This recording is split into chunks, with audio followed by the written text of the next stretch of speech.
Hello, my darlings. I am still adjusting my... Oh, I don't know if you can hear me. I haven't even put my microphone on yet. I had a very busy day today. I was working on getting my roadster back in order. Okay. So in a moment, Lady Alexandra is going to bring in some tea, which will be delightful, because I didn't get a chance to make it. In fact, I was working on my roadster until just about an hour ago. And then I took a bath and it was, I gotta tell you. So I got the car running today, which was great. And then I set it on fire. Yep, that happened. Apparently there was, from the old system, my mechanic had put in an alternator and gotten rid of the generator. And there was a wire that had come down, and it was a hot wire, and it touched the exhaust manifold. And the next thing I know, it's boiling smoke. But fortunately, it was something that was easily corrected. So the car is running. It's just I have other things that I have to do before I can actually drive it. Anyway, enough about that. And on to you. Hello, my friends. Hello, and welcome to the Gentleman Psychic. I am so excited to have you here today. And we get to continue reading The Doctor and the Devil.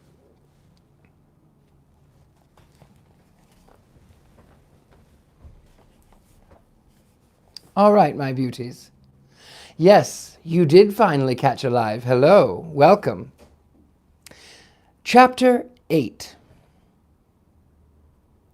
15th Police Precinct of the City of New York years ago was the real Tenderloin precinct of the metropolis. The old Tenderloin. But so far as its fashionable character is concerned, it has lost its prestige, and the few of the old-time panel games, badger workers, confidence games, and pastimes of that ilk existed when Dr. Parkhurst and I visited it. The 15th Precinct is bounded by the south side of 14th Street, west side of 6th Avenue, Carmine Street to Bleecker, north side of Bleecker Street to Bowery, and the west side of the Bowery and the 4th Avenue back to the 14th Street.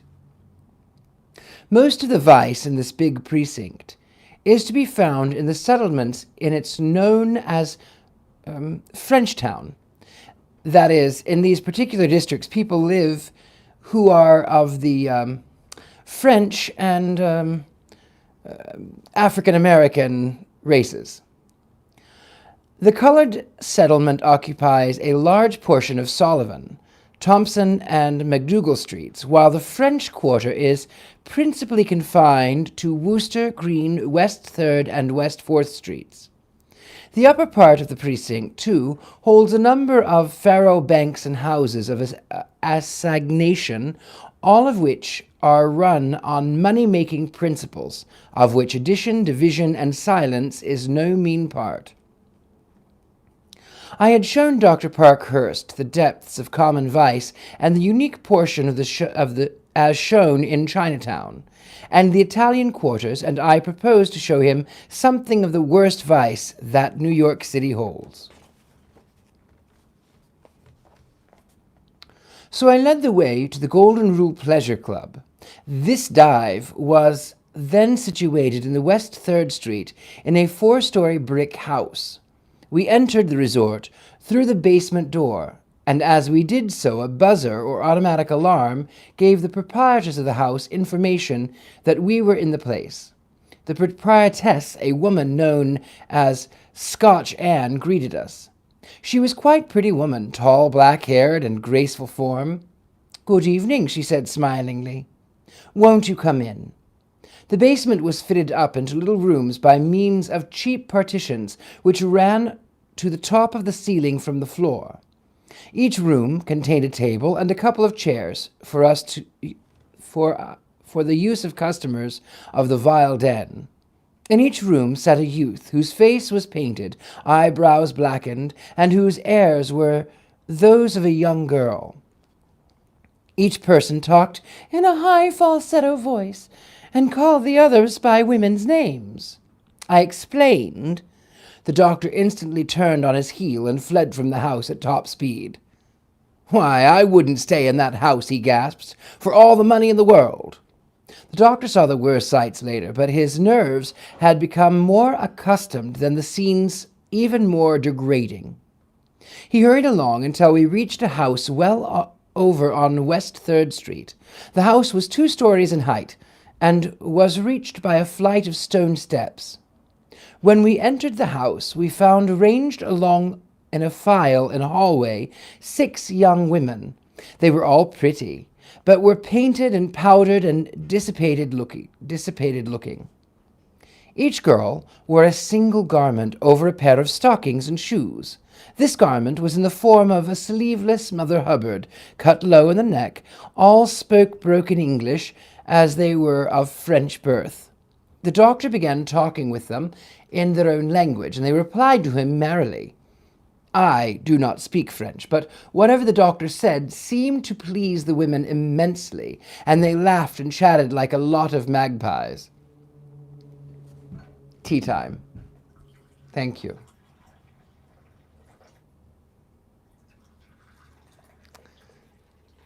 I haven't had tea all day long. Neither have I. So forgive me while I take a quick little sip. Just a quick one.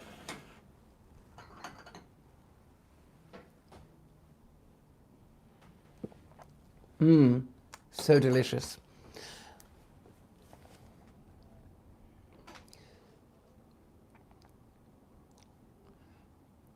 We were ushered into a neatly furnished parlor, and the moment the doctor sat down in the big armchair, one of the girls, the plumpest and best looking in the lot, sat down on the doctor's lap. He gave me an appealing glance, and I saw that he wanted to be relieved of his burden. So I called the girl over to me. She came quickly and urged me to buy a round of drinks. Of course I did so, and we all drank beer, the doctor having told me when we started out that he preferred to drink beer if possible, because the effects of it were not so harmful. He found on the following day. We left there without a long delay. The doctor at Marie Andrea's house. Our next visit has since then become a very famous one, for it was paid to the resort kept by Marie Andrea, where was enacted a performance which has become historic under the name of Dr. Parkhurst Circus. The house of Marie Andrea was then situated on West 4th Street. It was one of the most infamous resorts in New York City at the time the doctor and I visited it. I knew this fact, and so I insisted that it would be as well for us to be accompanied by one other witness besides the doctor and Irving. So I summoned William H. Howes, a private detective in my personal employ, to go along with us. Marie Andrea's house was a 3-story brick structure with a basement. As we passed up the steps to it, we heard a girl whistle to us from an upper window. In fact, this was a favorite manner of attracting custom to this house. The unfortunate women who lived in it were stationed at one of the open windows both day and night, and used to attract the attention of men passing by whistling at them. A big policeman was standing right at the steps as we ascended them, swinging his club, and apparently not caring whether he was vice about him or not, or whether there was vice about him or not. When I rang the doorbell, Maria Andrea herself answered it. "Are you all together?" she queried, as she saw 4 forms before her. "Yes," I replied. "All right," she returned. "Do come in." She motioned us toward a parlor at the left of the door, and as soon as we entered it, she asked us if we had come to the place to see a French circus. "How much is it going to cost?" I asked. $5 each, she replied. I thought that the Society for the Prevention of Crime had spent quite enough money that night, so told the woman that we would not pay more than $4 each. "Well," she said, "all right." At a signal from her, 2 servants hurried into the room and stretched a yellowish crash cloth over the carpet. Then, with a rustle of drapery, or lack of it, possibly, a bevy of young and decidedly pretty French women trooped into the room. All of the women wore the Mother Hubbard costume of silk and gay satin, with stockings and shoes. "Pick out your ladies," said Maria Andrea, adding further information. I waited for the doctor to take his first pick. In a dazed sort of way, he pointed to a thin, scrawny, and consumptive-looking girl. But she turned out to be one of the most active performers in the subsequent circus. Then everything Howes and I made a pick. The women accompanied by those we had not selected hastily left the room, and almost immediately those we had picked out returned. I cannot tell you what happened. It is a part of the history of the criminal courts of New York, and no matter what you may think personally about Dr. Parkhurst's society, you would agree with me that it has done a splendid work in clearing New York of this place if you had seen what I did, what Dr. Parkhurst saw in that infamous home of vileness. The doctor never quivered. I must say I admired his nerve. Here are the exacts from the affidavits which I hold about these cases. They will give you an inkling of the unspeakable horror of it all. City Council and State of New York, SS, Charles W. Gardner of number 207 West 18th Street, being duly sworn, deposes and says that on the 11th day of March, 1892, at the City and County of New York, deponent, in the company with Charles H. Parkhurst, William H. Howes, and John L. Irving, visited the house number West 4th Street, in said city, kept and owned by one Jane Doe, real name unknown. That deponent was solicited, that said Jane Doe sold deponent a certain malt liquor, namely lager, and solicited deponent to pay her $16, for which she would show deponent 4 women. The deponent paid the said Jane Doe the sum of $16 in lawful money, and witnessed, in deponent's presence, at direction of said Jane Doe, who received money from the deponent. Charles W. Gardner, sworn to before me this 12th day of March, 1892. Henri From, Notary Public, New York County, City, County, and State of New York, SS, Charles H. Parkhurst, of number 133 East 35th Street, being duly sworn, deposes and says that on the 11th day of March, 1892, he visited the premise at number 42 West 4th Street in the company with said Irving, said Gardner, and said Howes, that he has read the affidavit of Charles W. Gardner of March 11th, 1892, and that statement therein contained is true to the deponent's own knowledge. C. H. Parkhurst, sworn to before me this 12th day of March, 1892. Signed, Charles Parkhurst. No, Charles. Charles Gardner. It's an autograph. You can't really see it. Anyway, signature. Commissioner of Deeds, New York County.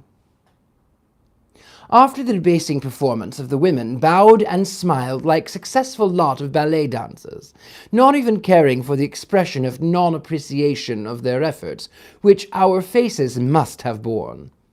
They left the room on a signal from the Andrea-like automata. It did not apparently affect the doctor as it did me, nearly to nausea, for he looked through his glasses all during the circus and did not even make a murmur of protest. He sat in the corner with his feet curled under his chair. Pardon me. I beg your pardon. He did not apparently affect the doctor as it did me, nearly to nausea. He looked through his glasses all during the circus, and did not even make a murmur of protest. He sat in a corner with his feet curled under his chair and blandly smiled. After the circus, I ordered drinks for the party.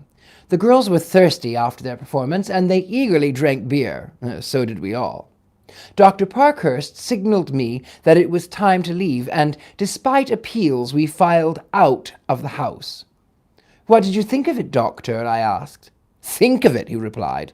"It was the most brutal, most horrible exhibition that I ever saw in my entire life." I remember reading once a thrilling chapter written by a celebrated American novelist and latter-day historian about a man who was confined in the city of Vicksburg during the tremendous war experiences. Shot and shell were falling through the city like hail. Men were being killed by the dozens, and this man kept a diary of all of these fearful events. On the first day of the terrible bombardment of the fated city, he had written eight closed pages in the diary. The second day, 5, the third, 1, loosely written. The fourth day, 3 or 4 lines, a line or 2 on the 5th and 6th days. 7th day, diary abandoned, life in terrific Vicksburg having now become commonplace and a matter of course. So it was now with Dr. Parkhurst. Sights in these torrid, vitiating, crime-infested haunts of New York had become commonplace to him. He was rapidly getting past the shocking point. Chapter 9. Strange as it may seem to you, all of this tour was not a pleasure to me. To the outside world, I have been represented as a man who rather enjoyed the fun of taking a prominent clergy around on a slumming tour. But I did not. In the first place, not only did I have to keep the doctor from trouble, but he was a very hard man to satisfy. "Show me something worse," was his constant cry. He really went at his slumming work as if his heart was in his tour. And aside from the craving for seeing everything to be seen, there was the question of attitude of the police to be considered by me. Of course, the police learned that Dr. Parkhurst was at work on a new line of business shortly after we had started out on our tour. They knew, too, that the doctor had made visits to certain disorderly houses. As a result, I feared traps would be laid in raid houses, in which the doctor and our party would be, and the utmost care had to be taken to elude the police, who were rushing around after us right merrily. A police plot. One day, a young man called on the doctor and said that he was greatly interested in the work of purging the city of its criminal classes. "I will give all my spare time," the young man said, "to the society and will not charge a cent. There are 6 places which you ought to visit." The doctor blandly smiled and thanked the young man. I easily found out that the visitor was the police headquarters detective, and you can rest assured that we did not visit the resorts furnished by this self-sacrificing young man. Our arrangement prior to visiting Hattie Adams' place at number 29 and 31 East 27th Street was to meet at the Hoffman House and then start in our journey. I had no intention of visiting her place, but had marked the French Madam's in West 31st Street, where I had arranged for an entertainment as the scene for this night of ribald amusement. Fate, however, and incidentally the police, saved the French Madam. I reached the Hoffman House a little ahead of time and found Irving there, but no doctor. So, while I was waiting the arrival of Dr. Parkhurst, I suddenly noticed that a couple of men were furtively watching me. I did not appear to notice the fact, but walked around, finally leaving the hotel with Irving by its side entrance. The mysterious strangers followed us. "Ah, my bold detectives," I said to myself, "I think I will give you a run for your money." I hurried to the 28th Street station of the 6th Avenue Elevated Railroad, taking care not to tell my scheme to Irving. We bought tickets and jumped on the car, closely followed by the detectives, who, however, took a car just behind the one we boarded. Irving and I waited for a moment until the train started. Then I slammed open the gate amid the howl of the protest of the elevated road guard, and as the train was moving, left it along with Irving, while our detective friends hurried uptown. I sent Irving over to Dr. Parkhurst's house to tell the doctor to meet us in an hour at St. James Hotel instead of the Hoffman House. Meanwhile, Irving and I went to the Johnson's Dance House in West 27th Street, where the lost of the black and white races nightly congregated. The den was on the ground floor of a house which once had been an aristocrat's home. A bar was doing a thriving business. 15 and 16-year-old white girls were dancing about with black men to the strains of waltz played by an orchestra composed of piano, harp, violin, and piccolo.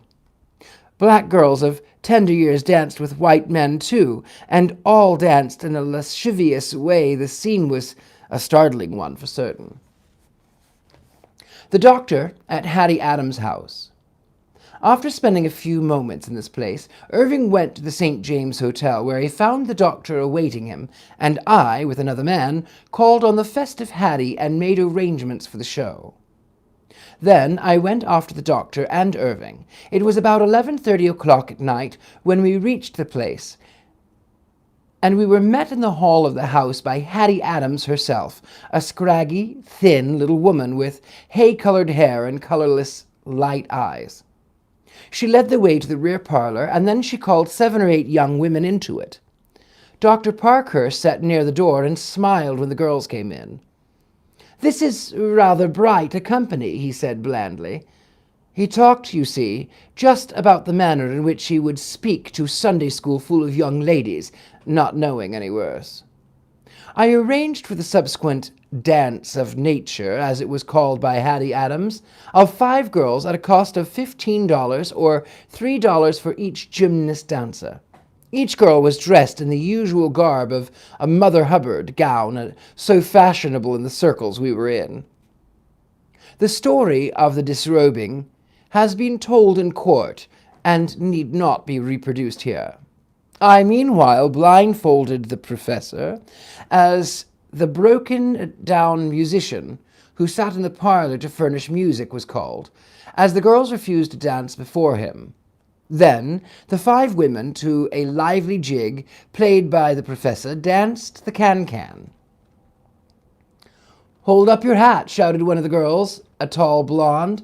I grasped the doctor's black derby hat and held it up. The girl measured the distance with her eyes. I held the hat about 6 feet from the floor, then gave a single high kick, and amid applause sent the hat spinning away. As I could not dance, and the doctor, of course, would not if he could, Irving was forced to do the dancing for the visitors. It was a unique sight to see the young man in a business suit dancing in that company. Then came the celebrated leapfrog episode, in which I was the frog and the others jumped over me. The doctor sat in the corner with an unmoved face through it all, watching us slowly sipping at a glass of beer. Hattie Adams was quite anxious to find out who Dr. Parkhurst was. I told her that he was from the West and was a gay boy. Then Hattie tried to pull Dr. Parkhurst's whiskers, but the doctor straightened out, with such an air of dignity that she did not attempt any further familiarities. Immediately after the dance was over, the girls left the room, and we left the house after drinking some beer. "Come again," said Hattie Adams smilingly as we left. I concluded that it was not safe for the doctor to engage further that night in the pastime of devil-chasing. He agreed with me when I related how narrowly we escaped going into and being arrested in the French madam's house. "I think, though," said the doctor, "that you and Irving had better continue."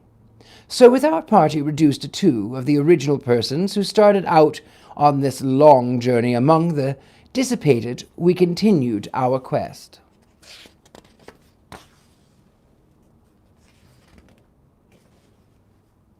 New York, March 18th, 1892, 133rd East 35th Street. My dear Mr. Gardner, will you kindly receipt and return the accompanying bill? I think I have put into your hands $224, which, if I figure correctly, is $5.85 in excess of the bill.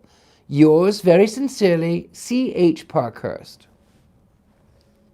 The foregoing letter will give you an idea how much all this was costing. But then, as up to date I began to look after the doctor, I found out that the Society for the Prevention of Crime had expanded about $17,000, with the most meager results so far as abolishing crime is concerned. I think that this sum was not excessive. I should add, however, that, as nearly as I can remember, I spent on our little rackets for wine, women, and circuses, about $500, and I think at a very cheap price.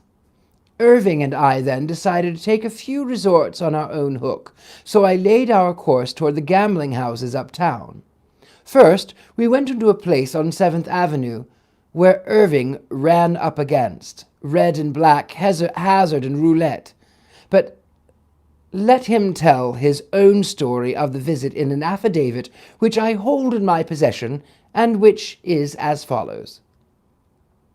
City, County, and State of New York, SS. John L. Irving of number 30 West 20th Street, in said city of New York, being duly sworn, deposes and says that on the 11th day of March, 1892, deponent visited the gambling house, number 584 7th Avenue, that he saw money wagered on the games of black and red hazard and roulette. John L. Irving, sworn to before me this 12th day of March, 1892, Charles W. Gardner, Commissioner of Deeds. The visit to this place wasn't very pleasing, as we dropped some $25 between us in wooing fickle fortune. From this place, we went to another gambling den at the northeast corner of 6th Avenue and 13th Street. A certain gambler who was going along with us as a streeter did the playing here, and he also blew in about $20 more. By this time, I felt that I had better tackle the tiger, because if someone did not win soon, our tour would have discontinued on account of stringency in the money market. Accordingly, at a place in West 41st Street, Eddie D's old place, I tried my hand at faro along with 48 other players. Things came my way, and I soon had about $75 of winning in my pockets. Now, don't tell the doctor, please, because I didn't let him in on this. But all the while we were busy on other lines, while we found the mighty interesting by the public and the police. They can read it in what is to follow. Chapter 10. Oops. It's a good thing I said that out loud, otherwise I may not have remembered where we were. Chapter 10. But this was only a tithe of the work that was going on. We were all busy getting evidence against houses of ill fame, especially in the Tenderloin and adjacent precinct. Irving and one of my employees alone visited 25 houses in this district in 24 hours. I quote from affidavits, now in my possession, made by Irving and his companion, that these houses were visited, numbers 109, 110, 111, 114, 116, 117, 118, 120, 122, 126 West 31st Street, numbers 107, 109, 110, 111, 113, 117, 134, 135, 152, 143, 140, 136, 138 West 32nd Street, and numbers 147 and 149 West 16th Street, a flat house, by the way. Fighting the devil. What do you think of that? The Tenderloin precinct is part of the parish of the Madison Square Presbyterian Church. For 10 years or so, the doctor had been fighting the devil from his church pulpit, and he did not seem to have got the best of the combat, judging from this array of friends of the of his satanic majesty. In addition to the gathering of this evidence, I was instructed by the doctor to get all the facts I possibly could regarding the illegal sale of liquor in the metropolis on Sundays. "There are more than 8,000 saloons in New York," remarked the doctor. "I fancy that the law is violated in 7/8 of them. If there is a law closing saloons on the Sabbath day, let us have it enforced. If it cannot be enforced, what is the use of having such a law on our statute books?" Actually, I couldn't agree more. So I started at the Herculean task by dividing the city into 2 districts, just as you would split a map of the metropolis in half. Then I sent out the corps of 4 detectives. Each man had $50 in 10-cent pieces in his pocket, and each was instructed to work in couples, so that the evidence they gathered would have an ample corroboration. "You will pay particular attention," I told each man, "to obtain the correct street number and exact location of each place you visit, and the full name of the owner of it as it appears on the signs of each place. Be sure, too, to note whether the bars are exposed or covered, and in any place you visit, note the appearance carefully of any police officer you may meet, and quietly get his number. Take care to make sure of the identity of any public officer you find in saloons, and in case any trouble happens while in a drinking place, note its extent and duration." By referring to copies of the confidential reports I made to Dr. Parkhurst of the work done in this matter, I find that we secured evidence against 254 saloon keepers who were flagrantly violating the law. In these saloons, we found 2,438 people whiling away on a Sunday. Now, you must remember that there were only 4 men engaged in this work. We had no time to do more than graze the edges of the main thoroughfares, and if we had put 40 men to work, I suppose that we would have 40 times the number of lawbreakers on our list that we had. Dr. Parkhurst was very jubilant over these results. He made the point that we 4 men had certainly sharper eyes than the 3,000 policemen or so in the city, who had not detected that these places in question were open in direct violation of the law. The field was now ready for the reaper. Dr. Parkhurst threaded his weary way through filth and dirt, and now was prepared to prove to the members of the February grand jury of 1892 that they scoffed like children when they told him his charges that vice and crime reigned unchecked in New York City were untrue. Dr. Parkhurst's second sermon. We are now come to Sunday morning, March 14th, 1892. On the previous day, Dr. Parkhurst had announced that he would return to the charges that he made to the city officials were in power of rum-besotted, Tammany-debauched town, and would add some facts to them. The doctor took for his text the 18th verse of the 12th chapter of Psalms. "It will be well for us, you and me, to come to full frank understanding with each other to the very threshold of our discussion this morning," began the preacher, "as to the true scope of the campaign in which we were engaged, and in which, unless all signs are misleading, the hearts of increasing numbers are day by day become enlisted." And then the doctor sailed into Tammany Hall in his characteristic way. He pointed out that from beginning to end, the entire city was filled with pollution. He cited that the fact of the arrest by a policeman on Division Street on the previous Sunday of a grocer for selling 3 cents worth of soap, and then he got into his subject with a vengeance. "But while 3-cent soap transaction was happening," he continued, "there was a good many other things happening, and I returned to the experience of my 5 detectives. There were only 4, by the by. I have here the results of their day's work, neatly typewritten, sworn to, corroborated, and subject to call the district attorney. There is here the list of parties that last Sunday violated the ordinance of Sunday closing. One of these covers the east side, the other the west side of town. These names, interesting, some of them especially so, from one cause or another, in some instances on the account of their official position, either present or recent, in other cases because of the family connection or intimacies with the powers that be. The doctor then read the text of an affidavit, but he did not read the name of the liquor dealer in it, but came down to cases, as the boys say, when he said that he had the evidence that he told the truth. He was seated in the gallery listening to the doctor. I was seated in the gallery listening to the doctor, and remarked softly to myself that while his sermon was creating a splendid sensation, I could preach one that, as a sensation maker, would knock the spots off of that doctor. An inkling of what I could say was given by the doctor, however, later in his discourse, after he said that the gambling resorts were all open all over town.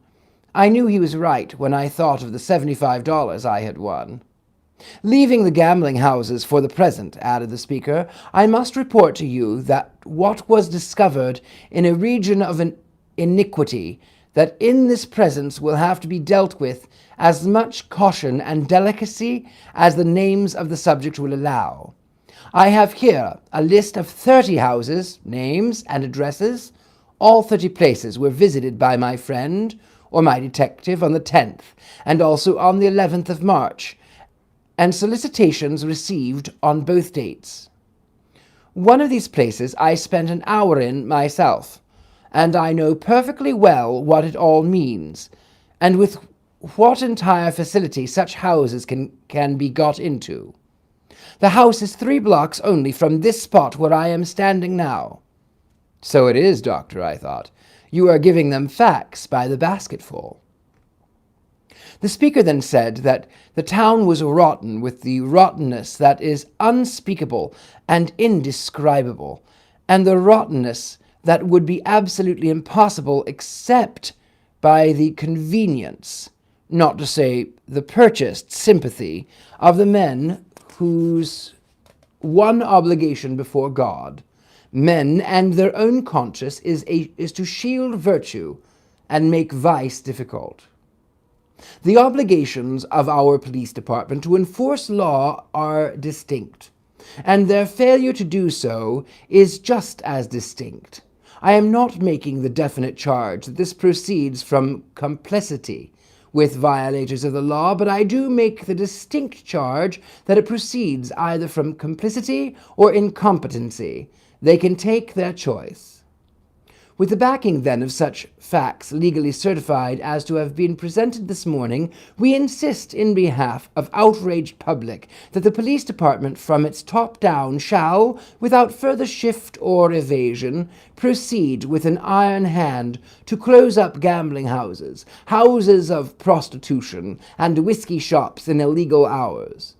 If this is what they will not do, let them stand squarely on their issue and be impeached according to the provisions of the code. Hotshot doctor, I remarked to myself when the organ in the loft of the church began playing softly, and an admirably aimed one.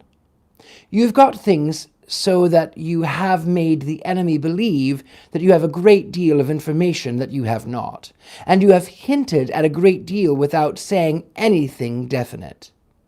While I was talking to myself in this way, along came an usher bearing a contribution box, which he thrust at me as if he meant it.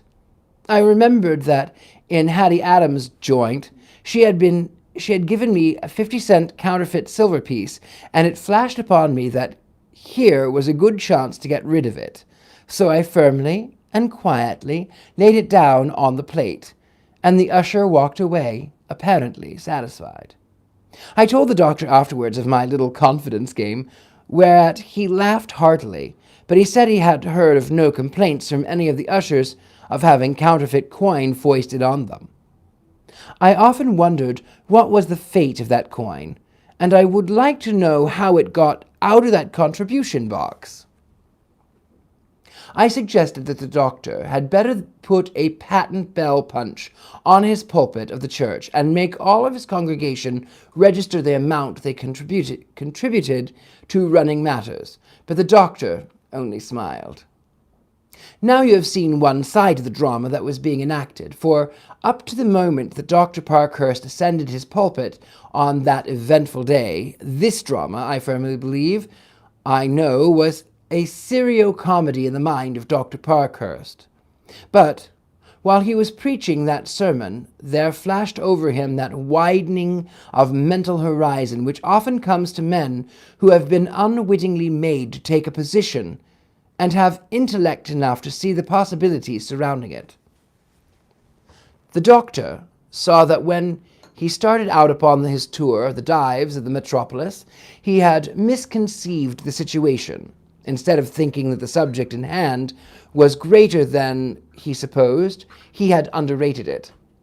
He had only wished to prove the truth preached in a sermon based, well, not on facts. Thus substantiating his charges, he had brought himself face to face with a magnificent, limitless possibility. He saw that, as a crusader against vice, he could make a grand name for himself.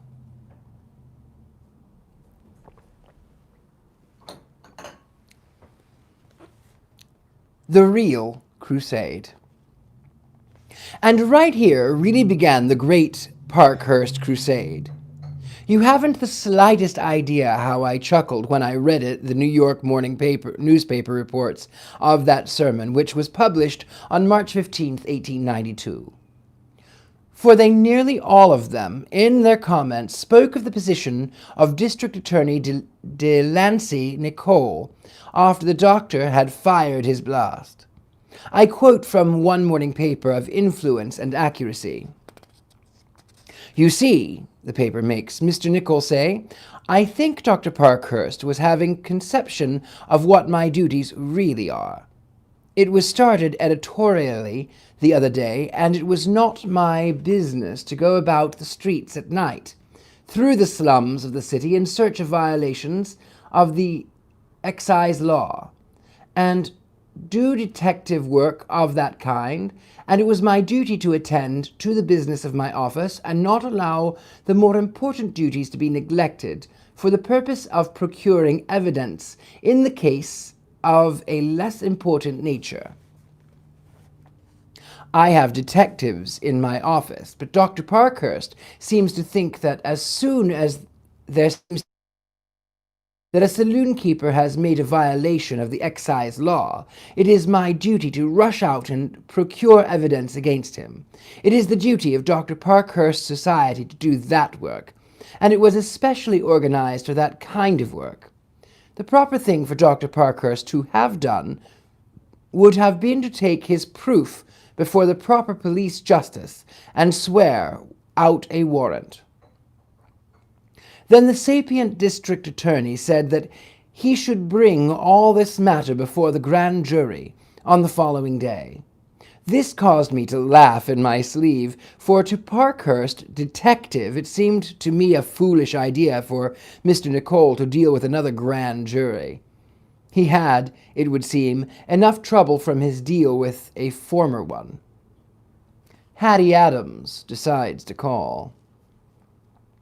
While Mr. Nicole was getting all ready to knock out the doctor again, Hattie Adams had a revelation. She had heard, in common with all New York, of Dr. Parkhurst's reference to a house near his church. Then, of course, she saw the pictures of Dr. Parkhurst published in the New York daily newspapers. "What? That is the old guy from the West," she said to herself. "I'll bet he saw a circus in my house to make trouble for me."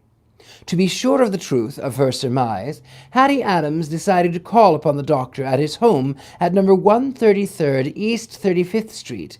She insisted that one of the young lady acrobats who had assisted at the pleasant game of leapfrog in her social resort should accompany her.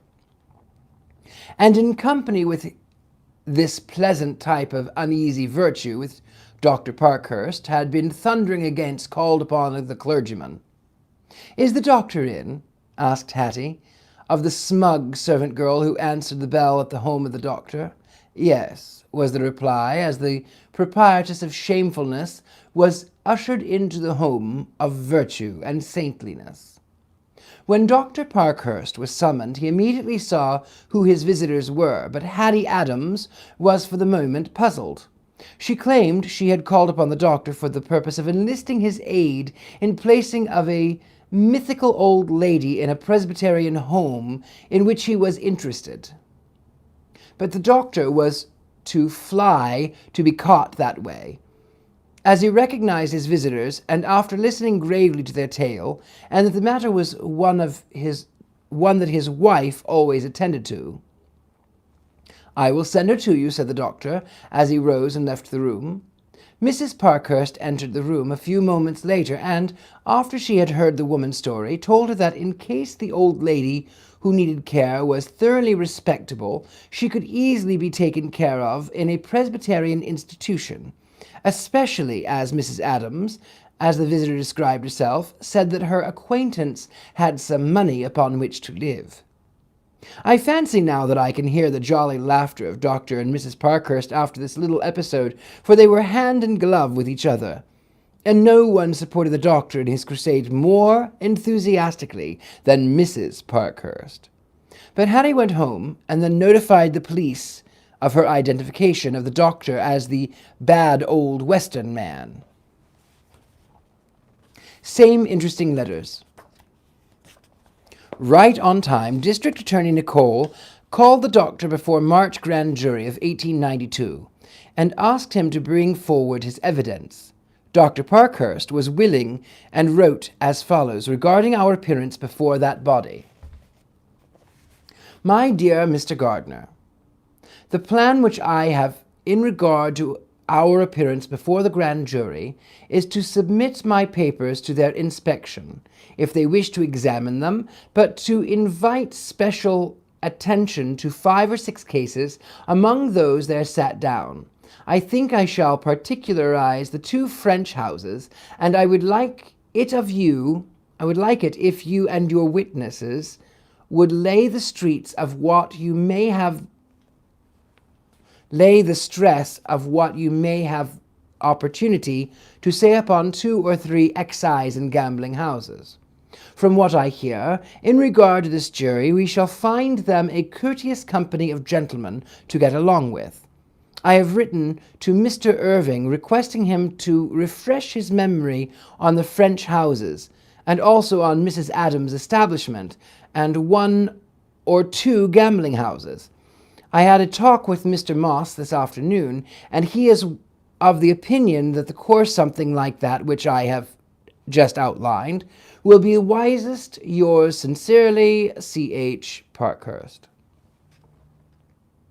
The Mr. Moss spoken of by the doctor in the foregoing letter is Frank Moss, an attorney at number 93 Nassau Street, the attorney for the Society for the Prevention of Crime, and who, with Thaddeus D. Kenson, number 35 Wall Street, and the doctor, form the executive committee of the organization. 10 days later, the doctor again wrote me, as it is necessary on the following day to appear before the grand jury. He wrote, "New York, March 25th, 1892, number 133 East 35th Street. My dear Mr. Gardner, Delancey Nicole has written me desiring that I should send him the affidavits that I produced in my pulpit a week ago Sunday, and that those parties whose names are appended in signature should be on hand at the grand jury room tomorrow morning at 11 o'clock.